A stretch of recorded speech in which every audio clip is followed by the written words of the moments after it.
Good morning बच्चों।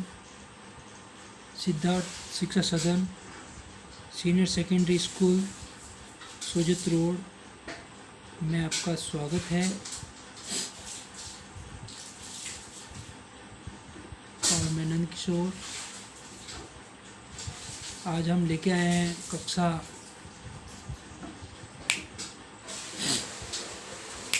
6 विषय सामाजिक विज्ञान। हमारे अतीत पार्ट फर्स्ट, क्या, कब, कहाँ और कैसे, जिसमें हमने पढ़ा था कि कई बार रेडियो टेलीविज़न पे अपन कुछ ऐसी चीज़ें सुनते हैं जिनके बारे में हम सोचते हैं कि ये कैसे हुआ, किस प्रकार हुआ। कई बार हम शिकारी, पहले लोग शिकार करते थे, पशु पालन करते थे, किसान भी थे, व्यापारी भी थे, शिल्पकार भी थे। तो उनके बारे में पता लगा तो वो कैसे रहते, क्या खाते, किस प्रकार क्या करते थे। तो हर प्रकार से हम चीज़ों के बारे में पता लगाते। फिर देखा कि कई वर्षों पहले नदी के किनारे लोग किस प्रकार रहते थे। जंगलों की विशाल संपदा से वो परिचित थे। जड़, फल इत्यादि से उत्पाद प्राप्त करते थे। ठीक है। फिर वो उन्होंने गेहूं की फसल पहले कब उगाई थी, किस प्रकार वो पशुपालन करते थे, किस प्रकार उन्होंने उत्तर पूर्व और घारा और विंध्या पहाड़ियों पर उन्होंने चावल उपजाया था, और किस प्रकार सहायक नदियाँ के किनारे बहुत सारे नगरों का भी निर्माण हुआ। और धीरे धीरे इस प्रकार कई चीज़ें अपने सामने आई। तो ही हमें पता चलता है कि जो गंगा के दक्षिण में जिन नदियों के आसपास का जो क्षेत्र, जो प्राचीन काल में क्या है कि मगध, जो कि अभी वर्तमान में है ना, उसको बिहार के नाम से जानते हैं, वहाँ के शासक बहुत शक्तिशाली थे। वहाँ का राज्य भी विशालता लिए हुए थे। और इस प्रकार इन्होंने देश के कई अन्य हिस्सों में भी शासन स्थापित कर दिया था।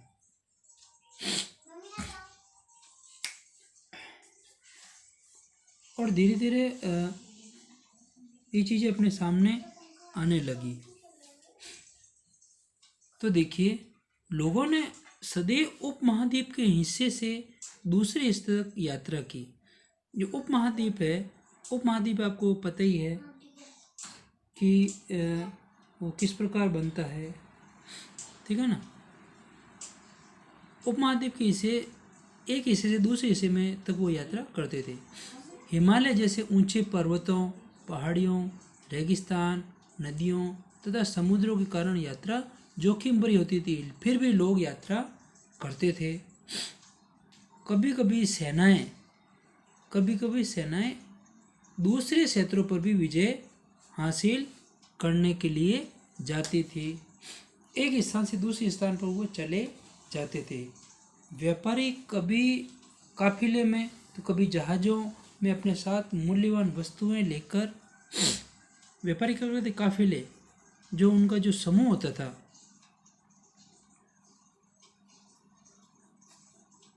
ठीक है ना, काफिले में तो कभी जहाज़ों में अपने साथ मूल्यवान वस्तुएं लेकर एक स्थान से दूसरे स्थान पर वो चले जाते थे। अब धार्मिक गुरु, जो शिक्षा देने वाले जो गुरु थे, उससे शिक्षक वर्ग थे, वो लोगों को शिक्षा और सलाह, शिक्षा भी देते थे और सलाह भी देते हुए एक गांव से दूसरे गांव तथा एक कस्बे से दूसरे कस्बे में जाते थे। गांव छोटा होता है और गांव से थोड़ा सा बड़ा होता है ना, गांव से बड़ा क्या होता है, कस्बा। कस्बे से दूसरे कस्बे में जाते थे। आज लोग यात्रा क्यों करते हैं, ये भी अपने सामने एक प्रश्न है कि पहाड़ियाँ पर्वत और समुद्र महाद्वीप की प्राकृतिक सीमा का निर्माण करते हैं। उपमहाद्वीप की प्राकृतिक सीमा का निर्माण कौन करता है? पहाड़ियाँ, पर्वत और समुद्र, ये उपमहाद्वीप की प्राकृतिक सीमाओं का निर्माण करते हैं। ठीक है। अब आपको पता ही कि पहले हमने उपमहाद्वीप के बारे में पढ़ा ही था कि महाद्वीप से छोटा होता है। ठीक है ना,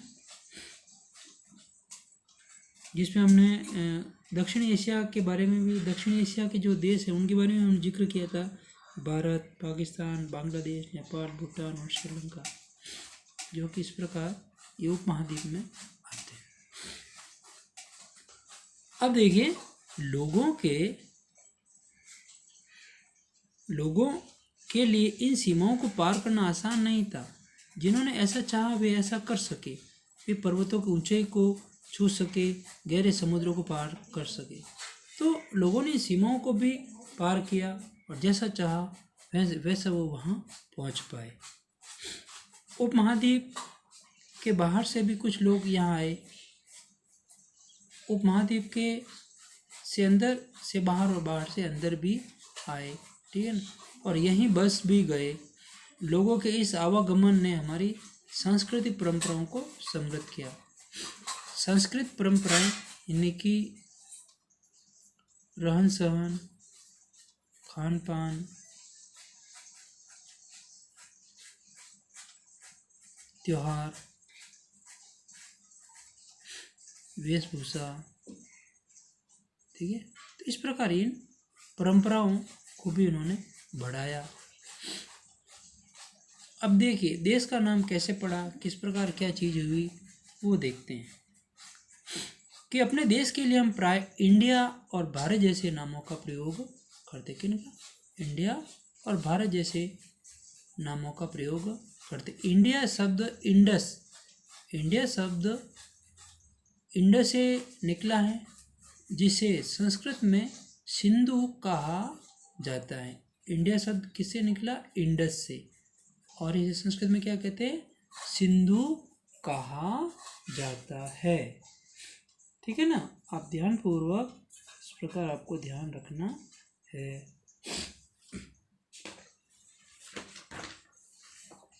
इस प्रकार हमने देखा कि लोग एक स्थान से दूसरे स्थान पर भी चले जाते थे और कई बार इन सीमाओं को पार करना भी मुश्किल होता था। फिर भी लोगों की इच्छाएं कभी मरती नहीं थी, तो वो अपनी इच्छाओं अनुसार जैसे कहीं पहाड़, पर्वत, पठार इत्यादि पे वो चले जाते थे। ठीक है ना, तब देखिए इस प्रकार देखा गया कि 2500 वर्ष पहले, कितने? 2500 वर्ष पहले उत्तर पश्चिम की ओर से आने वाले ईरानियों और यूनानियों ने सिंधु को क्या कहा? हिंदोज या इंदोज कहा, और इस नदी के पूर्व में स्थित भूमि प्रदेश को इंडिया कहा गया। सिंधु नदी को इन्होंने क्या कहा? हिंदोज या इंदोज, और इस नदी के पूर्व में स्थित भूमि प्रदेश को इंडिया कहा इन्होंने। भारत का नाम का प्रयोग उत्तर पश्चिम में रहने वाले लोगों के एक समूह के लिए किया जाता था। भारत नाम का प्रयोग किन लोगों के लिए किया जाता? उत्तर पश्चिम में रहने वाले लोगों के लिए एक समूह के लिए प्रयोग किया जाता है। इस समूह का उल्लेख संस्कृत की आरंभिक लगभग 3500 वर्ष पुरानी कृति ऋग्वेद में भी मिलता है।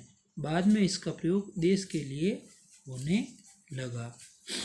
ऋग्वेद जो है वो सबसे बड़ा और पहला वेद है। वेद कितने हैं? 4। वेद कितने हैं? 4। सबसे पहले ऋग्वेद, फिर यजुर्वेद,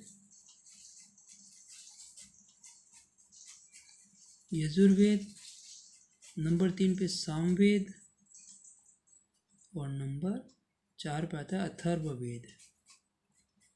अथर्ववेद, ठीक है ना, वे 4 होते हैं। और ये जो भरत नाम का जो प्रयोग हुआ है वो संस्कृत की प्रारंभिक लगभग 35 वर्ष पुरानी कृति एक ऋग्वेद में मिलता है।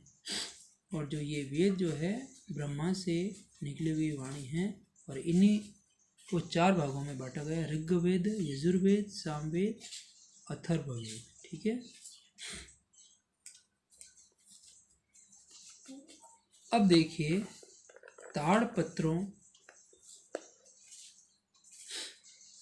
से बनी पांडुलिपि। इसमें आपको देखना है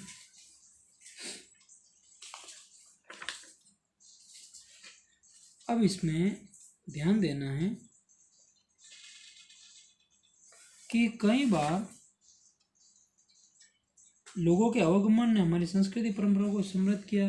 कई 100 वर्षों से लोग पत्थर को तराशने, संगीत रचने और यहाँ तक कि भोजन बनाने के नए तरीकों के बारे में एक दूसरे के विचारों को भी अपनाते थे। तो एक स्थान से दूसरे स्थान पर जब भी लोग आते थे तो अपनी बातें, अपना व्यवहार सब शेयर करते थे।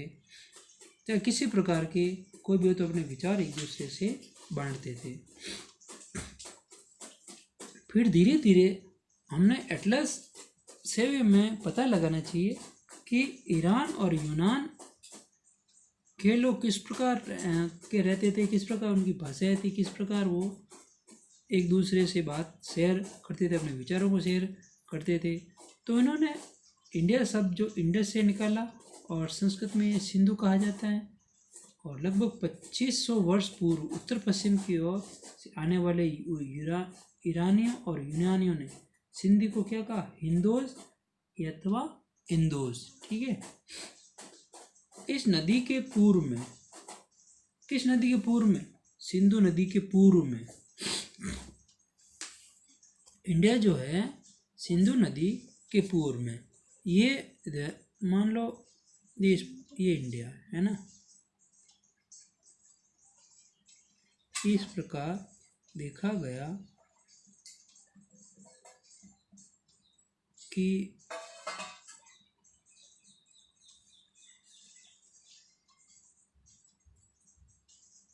इस प्रकार हमने बनाया तो ये सिंधु नदी जो है वो इस प्रकार से बनी हुई थी, ठीक है ना, इस प्रकार की थी। तो अब आप देखिए डायरेक्शन उत्तर, दक्षिण, पूर्व और पश्चिम, ये सिंधु नदी बहती है, ठीक है ना। तो इसके पूर्वी भाग, इसके पूर्वी भाग को, पूर्वी भाग में भूमि प्रदेश को क्या कहा, इंडिया कहा गया। तो इस प्रकार के लोग इनको इंडिया कहने लगे, जो यूनानी और ईरानी लोग थे। फिर जो ये भरत नाम का जो प्रयोग है, उत्तर पश्चिम में रहने वाले लोगों का एक समूह को कहा जाता है। उत्तर और पश्चिम में, उत्तर और पश्चिम में जो रहने वाले लोग हैं, इनको उत्तर पश्चिम में रहने वाले कुछ लोगों का समूह जो थे ना, उनको भरत कहा जाने लगा। और धीरे धीरे इसका उल्लेख जो है वो 3500 वर्ष पूर्व ऋग्वेद, सबसे बड़ा वेद है, इसमें मिलता है। और बाद में इसका प्रयोग देश के लिए होने लगा। भरत यानी कि भरण पोषण करने वाला भरत से धीरे धीरे भारत नाम पड़ गया। और आपको बताइए कि वेद 4 होते हैं, ठीक है। पहला ऋग्वेद है, दूसरा यजुर्वेद है, तीसरा सामवेद है, चौथा अथर्ववेद है। तो अब देखिए ताड़पत्रों से बनी पांडुलिपि। अब पांडुलिपि क्या होती है, एक पुस्तक का नाम है जो कि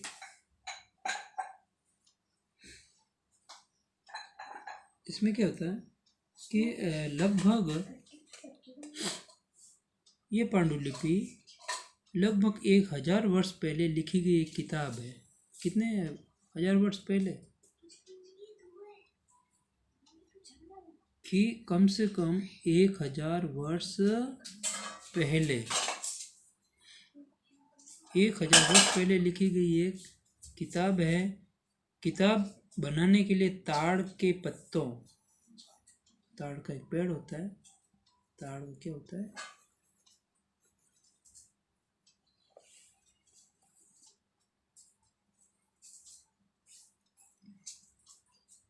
ताड़ के पत्तों को काटकर उनके अलग अलग हिस्सों को एक साथ बांध दिया जाता है। पेड़ मान लो या इस प्रकार ताड़ के कुछ इस प्रकार तांबे जैसे इस प्रकार होता है, जो काट कर उनके अलग अलग हिस्सों को एक साथ बांध दिया जाता है। ठीक है ना। और कई ऐसे पांडुलिपियाँ बनी हैं जिसमें भूर्ज, क्या, भूर्ज नामक पेड़ की छाल से, भूर्ज नामक पेड़ की छाल से भी पांडुलिपि की एक पुस्तक लिखी गई। ठीक है ना, एक पुस्तक लिखी गई। तो इस प्रकार हमने देखा कि ये अतीत के बारे में लिखने का एक ही उद्देश्य इसका है कि हम इसके बारे में वहाँ के कल्चर, वहाँ के रहन सहन, वहाँ की शासकों के बारे में, वहाँ के मंदिरों के बारे में, वहाँ की हर प्रकार की चीज़ के बारे में हम इन पांडुलिपियों से हम जान सकें कि वो किस प्रकार अपने रहन सहन, खान पान और कल्चर के रूप में रहते थे। तो हमने देखा कि किस प्रकार ये लोग निवास करते थे, किस प्रकार पांडुलिपि का प्रयोग करते थे, और इस प्रकार हमारे जो जानने की जो इच्छा शक्ति है उनके बारे में जाना जाने लगा, समझने लगे, और धीरे धीरे हमें इस प्रकार पता चला कि लोग कहाँ रहते थे, क्या खाते थे, क्या पहनते थे, किस प्रकार उनका प्रयोग करते थे, और किस प्रकार फसलों को बोना शुरू किया, किस क्षेत्र में इन्होंने फसलें बोई। कई बार रेडियो पे भी सुनते हैं, कई बार अखबारों में पढ़ते हैं कि अपन कहते हैं ना, आदि मानव किस प्रकार अपना जीविकोपार्जन का चलाता था। तो प्यारे बच्चों, आपको ध्यान देना है कि वीडियो को अच्छी तरह से सुनना है, अच्छी तरह से समझना है, और समझ करके ही आगे जो आपके सामने ये प्रश्न आपको दिखाई दे रहे हैं, इन प्रश्नों के उत्तर आपको अच्छी तरह से देना है। इन प्रश्नों का उत्तर आपको ढंग से देने हैं। काफ़ी बच्चे अच्छी तरह से उत्तर दे रहे हैं, और काफ़ी बच्चे बहुत ज़्यादा ही लापरवाह होते जा रहे हैं। इसलिए प्यारे बच्चों, लापरवाही को त्यागें और पढ़ाई की तरफ ध्यान दें। वीडियो को अच्छी तरह से सुने, अच्छी तरह से प्रश्न का उत्तर देने की कोशिश करें। प्रश्न पहले लिखना है और फिर प्रश्न का उत्तर ढंग से लिखने की कोशिश करना है, और फिर लाइन भी खींचनी है। क्योंकि आप इस प्रकार मोबाइल हाथ में आती है, आप गेम खेलने लग जाते हैं, तो गेम से फिर आगे थोड़ी बढ़ा जाएगा। अपने को पढ़ाई करनी है, और पढ़ाई से हम आगे बढ़ पाएंगे। ठीक है ना। अभी आपको लगता है कि बस सब अच्छे से चल रहा है, लेकिन जब परिस्थितियाँ विपरीत आती है ना, तो पता ही नहीं चल पाता है हमें। जो अपने पास समय है, उस समय का उपयोग हमें अच्छी तरह से करना है। ठीक है। और मैं फिर फ़ोन करूँगा आपको डायरेक्ट। जब आपने फ़ोन काटा तो मुझे पता चलेगा आप गेम खेल रहे हैं, आपके पेरेंट्स को भी कहा जाएगा। ठीक है बच्चों, अब आपको अच्छी तरह से ध्यान रखना है और पढ़ाई करनी है। ठीक है। और विद्यालय का अगर किसी का बकाया शुल्क है वो जमा करा देना। Thank you.